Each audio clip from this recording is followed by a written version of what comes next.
It started with a simple email. The principal of Jefferson High School in Virginia had reached out to Karoline Leavitt weeks earlier, inviting her to speak at their annual civic leadership event. They wanted a fresh voice, someone young, experienced, and unafraid to speak her mind. Karoline almost declined. Her schedule was packed, and public schools weren't always the friendliest ground for someone aligned with conservative politics. But something about the sincerity in the principal's tone made her pause. This generation needs to hear from people who think differently, he had written. So, she accepted. On a cool Thursday morning, Karoline walked into the school auditorium with a quiet confidence. She wore a navy blazer over a cream blouse, simple gold earrings, and the small silver cross necklace she always wore during public appearances. Her service dog, Liberty, padded calmly beside her, drawing a few curious looks from students already seated. The auditorium buzzed with energy, hundreds of teenagers chatting, laughing, scrolling their phones. A large banner overhead read, "Voices of Today, Leaders of Tomorrow." Karoline waited backstage, listening to the assistant principal introduce her. "And now," the voice rang out, "please welcome the youngest White House press secretary in American history, Karoline Leavitt." Polite applause followed, light but respectful. Karoline stepped up to the podium, glanced once at Liberty sitting by her side, and smiled. "Good morning," she began. "I'm here today not to give you a lecture, but to have a conversation." She spoke clearly, passionately, about her journey from a small town in New Hampshire to the White House press room. She talked about resilience, failure, criticism, and the unexpected places leadership can take root. Students leaned in, some nodded, others whispered or watched quietly. But in the third row, near the center aisle, one student had a different plan, and soon he'd take his shot. Karoline's speech moved smoothly. She spoke with clarity and confidence, her words carefully chosen but never rehearsed. She wasn't there to preach. She was there to relate. "So much of leadership," she said, "is about knowing when to speak and when to listen. I've stood in rooms full of people who wanted to tear me down. I didn't shout. I didn't cry. I stayed standing, and I stayed calm." The room was unusually quiet now. Even phones were lowered, but not everyone was buying it. From the third row, a student raised his hand without waiting to be called on. A junior, according to his ID badge, with shaggy hair, a sarcastic smile, and an air of self-importance. "Yeah, sorry," he called out, interrupting. "But aren't you literally just a mouthpiece for politicians? Like, isn't your whole job lying with a smile?" Gasps and scattered laughter spread through the audience. Karoline paused, hands gently resting on the podium. Liberty's ears twitched at the change in tone. The student went on, emboldened. "I mean, why should we trust anything you say? You work for people who bend the truth every day. What makes you different?" Some students laughed nervously. A few teachers sat up straighter. The principal furrowed his brow but said nothing. Everyone was waiting, either for Karoline to lose her cool or dodge the question. But she did neither. Karoline tilted her head, studied the student for a second, and then smiled. "Thank you for asking that," she said calmly. "Seriously, that question, that tone, I've heard it before, from journalists, from critics, from people much older than you. But you asked it here, and you asked it in front of everyone. That takes guts." The room quieted again. The student didn't expect a compliment. Karoline continued, "You don't have to like me. You don't have to agree with me. But I do ask that if you're going to question someone's truth, you come with your own." She took a step from the podium, eyes scanning the room. Because anyone can mock. Anyone can roll their eyes. But leadership? Real leadership? It's knowing when to challenge and when to listen. Today, I'm listening. Then she looked back at him and asked, "So, what do you believe in?" Now it was his turn to freeze. The student hesitated. He hadn't expected the spotlight to shift back to him so quickly, let alone with respect instead of ridicule. A few classmates turned toward him, waiting to hear his answer. He shifted in his seat, his confidence suddenly not quite as firm. I believe people should be honest," he said, voice quieter now. "That leaders shouldn't twist the truth to protect power." Karoline nodded. "I agree," he blinked. "Wait, what?" "I agree with you," she said. "Honesty should be the backbone of leadership. The problem is, in politics, and even in life, honesty isn't always simple. It's not always black and white. Sometimes two people can see the same moment and walk away with two different truths." She paused, then added, "That doesn't make either of them a liar. It makes them human." The student stared at her. The room was still. Even Liberty seemed to sense the energy shift and sat perfectly still beside her. Karoline returned to the podium. "Do you know how many people have accused me of lying because they didn't like what I said, even when it was factual? Or how many believed something false because it fit what they wanted to hear?" She glanced across the crowd. "You're growing up in a world full of filters, social media, echo chambers, deep fakes, viral sound bites. It's never been harder to tell what's true. So, I challenge you not to just question authority, but to also question convenience." Several students nodded slowly. A teacher in the back scribbled notes.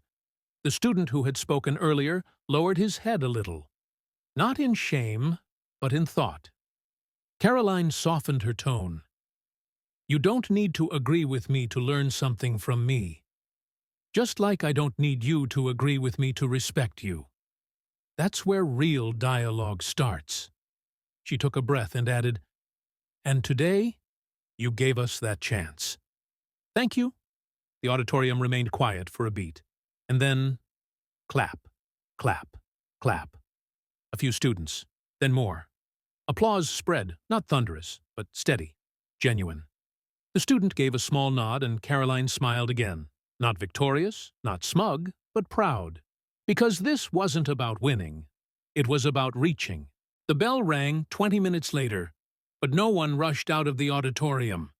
Even as students gathered their backpacks, many stayed behind, forming quiet clusters, whispering and processing what had just happened. The atmosphere was heavier, but in a thoughtful, curious way. Karoline stepped off the stage, Liberty following close behind. Several students approached her, not with selfies or shouting, but with sincere questions. One asked, "How do you stay calm when people come at you like that?"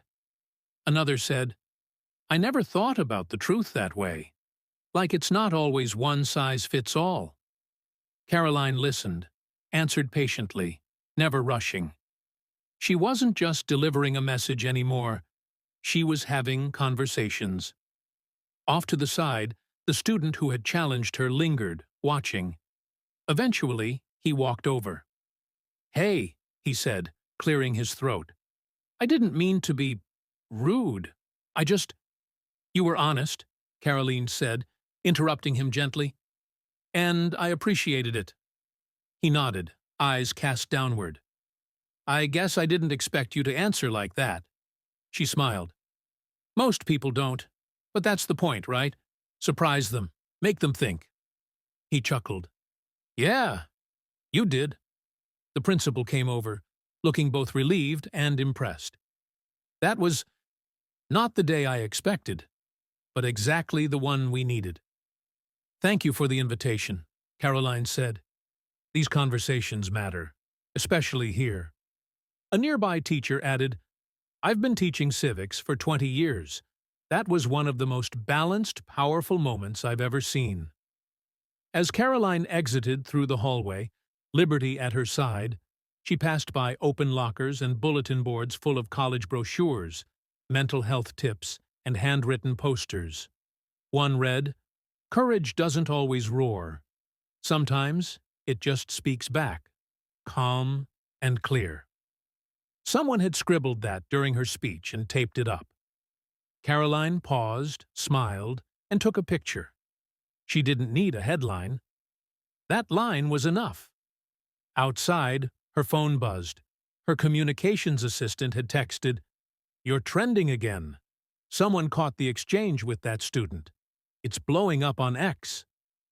Caroline looked up at the sky. She hadn't come for attention. But sometimes, the right kind of moment didn't need planning. It just needed truth. By the time Caroline got back to her office in D.C., the video had already crossed 250,000 views. It had been captured by a student sitting 4 rows back. Steady hands, clear audio, and a perfect angle of the moment she responded to the challenging question. The clip had been shared with the caption, "She didn't get angry. She didn't deflect. She answered with respect. This is how you talk to the next generation." It wasn't flashy or dramatic. It didn't need to be. In the video, Caroline's voice was steady, the student's tone bold but not cruel. Their exchange had turned into something rare, a conversation between disagreement and dignity. Soon, verified accounts started reposting it. Whether you agree with her or not, this is leadership. Finally, someone who doesn't take the bait, but still holds the line. We need more of this in politics, in schools. In life, some called it a masterclass in communication. Others, normally her critics, wrote things like, "I don't usually say this, but she handled that better than most people would." Caroline's inbox flooded with invitations. TV producers, podcasts, education groups. Everyone wanted her to talk about the moment, but she didn't. Instead, she posted a simple message. "To the student who challenged me at Jefferson High, thank you. That question gave us something most people are afraid of, a real conversation. May we have more of them, in classrooms, in communities, and everywhere we disagree with courage."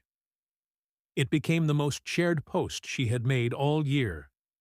Back at Jefferson High, the student who'd challenged her was sitting in his bedroom, scrolling through the reactions. He wasn't embarrassed. He was thinking. His older sister knocked and peeked inside. "You okay?" He nodded. "Yeah, just didn't expect all this." She smiled. "Well, you kinda started it." He grinned. "She finished it better than I ever could have." Outside, posters were still up around school advertising "Voices of Today." But now, students had added sticky notes next to them. Messages like, "Listening is just as powerful as speaking." "Real questions matter. So do real answers." She didn't silence him. She saw him. A civic dialogue had been lit, because someone chose not to fight fire with fire, but with clarity. Caroline didn't expect the clip to live more than a few days in the news cycle, but it did. By the end of the week, high school debate teams were using it as a case study. College professors were sharing it in media ethics classes. One university even invited Caroline and the student, now identified by first name only, Eli, to appear together on a panel. She declined. Not because she didn't want to engage, but because she didn't want to turn a human moment into a brand. In private, she reached out to Eli directly. Not through a tweet, not through press, just a message. "You stood up. I listened. You listened back. That's rare." "Thank you," Eli wrote back. "Didn't expect to be part of anything meaningful. I just wanted to make a point." Turns out, I got one back. Karoline smiled when she read it. Meanwhile, at Jefferson High, something unexpected was happening. Inspired by the assembly, students started organizing a listening week. It wasn't about politics. It wasn't about speeches. It was about conversation. Every classroom posted a simple prompt on the wall. What do you believe in and why? Students wrote anonymously. Responses ranged from serious to funny, personal to political. I believe in second chances. I believe adults should admit when they're wrong. I believe pineapple belongs on pizza. I believe listening isn't weakness. It's the start of everything. Teachers noticed quieter students speaking up. Friends who'd had arguments began sitting together again. Even the student council announced a new initiative called Pause Points, designated spaces where students could share differing opinions without judgment. And it all traced back to a moment at a podium. Karoline hadn't planned to teach. She wasn't trying to go viral. She had just told the truth and asked for the same in return. That small act had done something few speeches ever manage. It didn't demand attention. It earned it. And in a generation overwhelmed by noise, that difference mattered. 2 weeks later, Karoline was back on the road. Another speaking engagement, another town. But something about Jefferson High lingered in her mind more than usual. During a brief break between events, she took liberty on a walk through a quiet park. As they reached a bench near a fountain, a teenage girl hesitantly approached. "Excuse me," she said, holding a notebook. "Are you the woman from the school video?" Karoline smiled. "I might be." The girl's voice trembled. "I just wanted to say thank you. I watched that clip, like 10 times. I used to be scared of speaking up in class, but you made me think it's okay not to be loud, but still clear." Karoline's smile grew warmer. Being clear matters more than being loud, and it's okay to take your time. The girl nodded, took a deep breath, and walked away a little taller. Karoline sat for a while, watching Liberty sniff the grass, her mind drifting.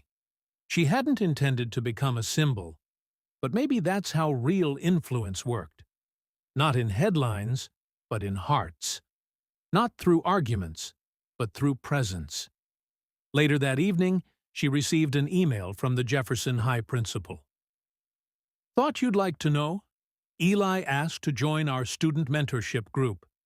He wants to help younger students learn how to ask better questions and how to handle big conversations. Thought you'd appreciate the full circle." Karoline did. In her reply, she wrote only, "That's leadership." Meanwhile, Eli sat in his room scrolling through a fresh message board started by his classmates, a place where students posted anonymous stories about times they felt seen, heard, or challenged. One post read, "I didn't agree with her politics, but I respected her answer. For the first time, I realized disagreement doesn't mean disrespect." Eli smiled. He didn't regret speaking up that day, but he was even more grateful she had answered. A month after her visit to Jefferson High, Karoline stood in front of another audience, this time at a youth leadership summit in Nashville. The room was bigger, the cameras more noticeable, and the crowd dressed a bit sharper. But something was different about her energy. She wasn't just delivering a speech, she was carrying a story. Near the end of her keynote, she paused and said, "You might have seen a clip of me talking to a student in a high school auditorium. What you didn't see was what happened after." She told them about Eli, about the principal's message, about the way a single moment, born from challenge, turned into a culture of conversation. She didn't name the school or the student directly. It wasn't about spotlight. It was about the spark.